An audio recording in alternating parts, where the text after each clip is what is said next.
رمضان کا مطلب ہے جل جانا، کس چیز کا جل جانا۔ صلاۃ الاوابین حین ترمز الفصال، نیک لوگ ایک نماز پڑھتے ہیں کب؟ جب اونٹ کے پاؤں جلنے لگے، اونٹ کے پاؤں جب جلنے لگے، اونٹ کے بچے کے پاؤں جب جلنے لگے۔ تو رمضان میں جل جانا، اس کا روزے سے کیا تعلق ہے؟ اس کا روزے سے تعلق یہ ہے کہ 360 دن سال میں ہوتے ہیں چاند کے لحاظ سے، 330 دن کے گناہ اللہ رمضان کے روزوں میں ہر روز میرے آپ کے گناہ جلاتا ہے، جلاتا ہے، جلاتا ہے۔ بھوک لگتی ہے ایک آگ بنتی ہے، پیاس لگتی ہے ایک آگ بنتی ہے۔ تو ہمارے لکڑی کی آگ میں چیزیں جلتی ہیں اور ہمارے بھوک، روزے کی بھوک کی آگ میں گناہ جلتے ہیں، اور 29ویں روزے اللہ سارے سال کے گناہوں کو جلا کے روزہ والا یا روزے والی کو ایسے پاک کر دیتا ہے جیسے آج ماں کے پیٹ سے نکلا ہو، ایسے ان کو خوبصورت کر دیتا ہے۔ حج کا مہینہ آیا، اعمال اسی طرح ہیں جیسے ہوتے ہیں۔ رمضان کا مہینہ آیا تو میرے نبی کا اعلان ہو گیا، ایک فرض 70 فرض کے برابر ہو جاتا ہے۔ کمال ہے۔ نفل فرض کے برابر۔ فرض اور نفل میں فرق کیا ہے؟ حضرت علی ہی کا فرمان ہے کہ جس شخص نے ایک فرض روزہ چھوڑ دیا، پھر قیامت تک اس کی قضا میں نفل روزے رکھتا رہا تو ایک روزے کا یہ سارے روزے بدلہ نہیں ہو سکتے۔ ایک نماز چھوڑ دی اور پھر اس کی قضا میں قیامت تک نفل پڑھتا رہا تو فرض نماز کی ایک رکعت کے ایک سجدے کے برابر بھی نہیں ہے۔ فرض میں اتنی طاقت ہے۔ تو اللہ کی رحمت کیسے متوجہ ہوتی ہے کہ رمضان کے مہینے میں اللہ فرماتے ہیں میرے محبوب کی امت ہے، ایک فرض کو 70 کے برابر کر دو، اور پھر فرماتے ہیں نفل کو فرضوں کے برابر کر دو، اور پھر فرماتے ہیں جو رات کو تراویح پڑھے گا، دن میں روزہ رکھے گا، آخری رات اسے ایسے دھو کے پاک کر دوں گا کہ اس کے ذمے گناہ کا ایک ذرہ بھی باقی نہیں بچے گا، سب گناہ اللہ تعالیٰ اس کے معاف فرما دے گا۔ میرے نبی نے فرمایا من صام رمضان ایمانا و احتسابا، دوسرے بھی من قام رمضان ایمانا و احتسابا، جس نے روزہ رکھا اللہ کی رضا کے لیے، جس نے تراویح پڑھی اللہ کی رضا کے لیے، اس کے پچھلی زندگی کے سارے گناہ اللہ معاف فرما دیتا ہے۔ رات کا قیام کسی امت کو نہیں ملا۔ دیکھو روزہ سخت تھا تو ان کا قیام اللیل نہیں تھا، چونکہ وہ اپنی کتاب پڑھ سکتے ہی نہیں تھے۔ رمضان میں اللہ نے آسمانی کتابیں اتاری، یکم رمضان کو ابراہیم علیہ السلام پر، 2 رمضان کو تورات موسیٰ علیہ السلام پر، 8 یا 6 رمضان کو عیسیٰ علیہ السلام پر، موسیٰ علیہ السلام پر، ان پر داؤد علیہ السلام پر زبور کو اتارا، اور 12 یا 18 رمضان کو عیسیٰ علیہ السلام پر انجیل کو اتارا، اور 21 رمضان کو اللہ تعالیٰ نے پیر کی رات لیلۃ القدر میں غار حرا کے اندر اللہ تعالیٰ نے اپنے محبوب پر کتاب کو اتارا۔ وہ کتابیں فل آ گئیں، لکھی لکھائیں۔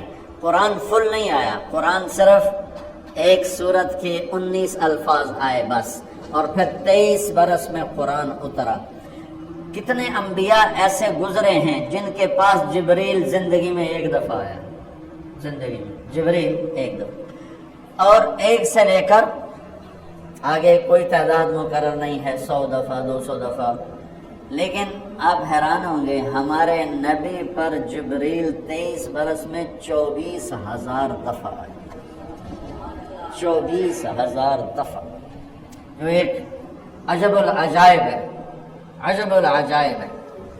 تو میرے بھائیو، رات کی تراویح، دن کا روزہ، تراویح میں کیا ملنے والا ہے؟ میرے نبی کا فرمان ہے ہر سجدے پہ 1,500 نیکی، ہر سجدے پہ 1,500 نیکی۔ تھوڑی اپنی کاروباری مصروفیت گھٹاؤ، اپنی کاروباری مشقت گھٹاؤ، اپنے ملازموں کی بھی مشقت گھٹاؤ، تاکہ وہ تراویح پڑھ سکیں، روزہ رکھ سکیں، بشاشت سے پڑھ سکیں، اور اللہ کا فضل ہے دھیرے سے ڈھیلا حافظ بھی ہو تو 1.5 گھنٹے میں سارا کچھ نمٹ جاتا ہے۔ اتنی سی ہمت کرو میرے بھائیوں کہ افطاری میں تھوڑا کھاؤ۔ اگر تم پہلوانوں کی طرح شروع ہو گئے نا، پھر تو تم سے عشاء بھی نہیں پڑھی جائے گی، تراویح تم نے کیا پڑھ۔ روزہ جسم کی فالتو چیزوں کو جلاتا ہے، روزہ ایک قوت پیدا کرتا ہے ایمانی شیطان کے خلاف۔ وہ کیسے پیدا کرتا ہے شیطان کے خلاف؟ اللہ تعالیٰ حلال کو بھی حرام کر دیتا ہے۔ جب بیوی کو بھی شہوت سے دیکھنا حرام ہو گیا اور یہ اس پہ قابو پا گیا تو اوروں کی عزت کو یہ حرام نظر سے کیوں دیکھے گا؟ جب یہ حلال کھانا چھوڑ گیا تو یہ جھوٹ کیوں بولے گا، یہ گالی کیوں دے گا، یہ غیبت کیوں کرے گا؟ جب یہ کان میں دوائی ڈالنا چھوڑ گیا کہ روزہ ٹوٹ جاتا ہے تو یہ اوروں کی غیبت کیوں سنے گا، اوروں کی برائی کیوں سنے گا؟ جب یہ آنکھ میں دوائی نہیں ڈالتا ہے کہ وہ حلق میں جاتی ہے، وہاں سے وہ پیٹ میں چلی جاتی ہے، روزہ ٹوٹ جاتا ہے، تو یہ ان آنکھوں سے غلط کیوں دیکھے؟ یہ غلط کیوں کسی کی عزت کے اوپر اپنی بددیانت نظر کو ڈالے گا؟ تو جب یہ اندھیرے میں بند کمرے میں ٹھنڈا پانی پڑا ہوا ہے اور ہاتھ نہیں لگاتا ہے اور اللہ کا دھیان اسے یاد ہوتا ہے کہ اللہ دیکھ رہا ہے، نہاتے ہوئے ہونٹ بند کر لیتا ہے کہ کوئی پانی کا قطرہ منہ میں نہ چلا جائے اور میرا روزہ نہ ٹوٹ جائے، خراب نہ ہو جائے، تو یہ جب اللہ کا اتنا دھیان اس کو نصیب ہو جاتا ہے کہ اللہ دیکھ رہا ہے، ورنہ کیا کسی کو کیا خبر کہ میں 2 گلاس پانی پیتا یا میں پیاس سے بول رہا ہوں۔ تو جب وہ اللہ کو اتنا اپنے دھیان میں لے آتا ہے کہ اللہ دیکھ رہا ہے، میں پانی نہیں پیوں گا، اللہ دیکھ رہا ہے، میں بیوی کو ہاتھ نہیں لگاؤں گا، اللہ دیکھ رہا ہے، میں کسی کی عزت پر بری نظر نہیں ڈالوں گا، اللہ دیکھ رہا ہے، میں کسی کی برائی نہیں سنوں گا، اللہ دیکھ رہا ہے، میں کسی کی برائی نہیں کروں گا، تو پھر جب یہ بازار میں جائے گا تو جھوٹ تو نہیں بولے گا، جب یہ تولے گا تو غلط تو نہیں تولے گا۔ ہاں یہ الگ بات ہے، بہت سے مجھے ملے کہ جب رمضان میں جھوٹ چھوڑ دیتے ہیں، اس کے بعد پھر شروع ہو جائے گا۔ رمضان میں رشوت نہیں لیتا ہوں، اس کے بعد پھر شروع ہو جاتا ہے۔ تو چلو شکر ہے 1 مہینہ تو مسلمان رہتے ہیں۔ اچھا اس کی وجہ کیا ہے کہ میں رشوت خور کہتا ہے رمضان میں نہیں جی نہیں، رمضان میں جھوٹ نہیں بولنا، رمضان میں صحیح تولنا ہے، رمضان میں غلط نہیں تولنا ہے۔ کیوں؟ شیطان قید ہو جاتا ہے۔ رمضان میں نمازی کیوں بڑھ جاتے ہیں؟ شیطان قید ہو جاتا ہے۔ کسی امت کو یہ نہیں ملا کہ رمضان میں شیطان قید کیے جائیں، اس امت کو ملا رمضان میں شیطان قید ہو جاتے ہیں۔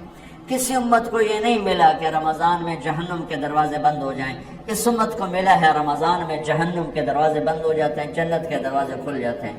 کسی امت کو یہ نہیں ملا کہ ان کے لیے ہر مخلوق دعا کرے، رمضان کے مہینے میں اس امت کو یہ ملا ہے کہ ان کے روزہ رکھنے والوں کے لیے چونٹیاں بھی دعا کرتی ہیں، پرندے بھی دعا کرتے ہیں، مچھلیاں بھی دعا کرتی ہیں، ہوائیں دعا کرتی ہیں، ہر شے دعا کرتی ہے روزہ رکھنے والے کی۔ اس امت کو ملا۔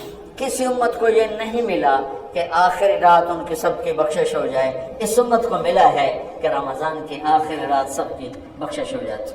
کسی امت کو یہ نہیں ملا کہ جنت کی حوریں انہیں روزوں میں یاد کریں، اس امت کو ملا ہے کہ اللہ تعالیٰ جنت کو کہتا ہے کہ تو تیار ہو جا، میک اپ کر لے، میرے بندے آ رہے ہیں، دلہن بن جا، سج دھج کے مجھے دکھا دے تاکہ میں اپنے بندوں کو پیش کروں تحفے کے طور پر۔ یہ ہے تمہاری بھوک کا بدلہ، یہ ہے تمہاری پیاس کا بدلہ۔